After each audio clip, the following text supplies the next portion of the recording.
What's happening, guys? Welcome to our first episode of Do It Yourself in 2 minutes. Today we're going to cover how to do an oil change on the Honda Navi. Before you start your oil change, make sure you have a drain pan, 1 quart of Honda GN4 10W30, a 12mm socket for your oil drain plug, a 17mm socket for your oil filter plug, and a torque wrench if you'd like to torque your values after.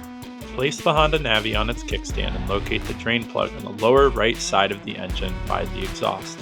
You can break this free with your 12mm socket and ratchet. Once free, go ahead and loosen the drain plug and drain it into your drain pan.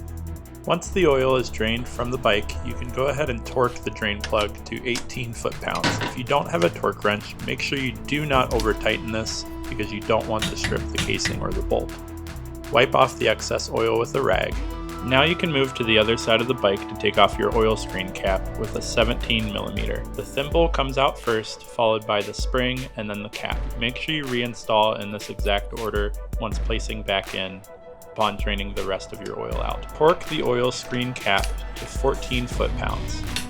Now go back to the right side of the bike where you'll find the dipstick just above the exhaust. Take that out and put in a funnel so you can fill the oil back up. You're going to want to use exactly 700 milliliter. A quart of oil is about 950, so you will use enough so that the line on the side still reads 250.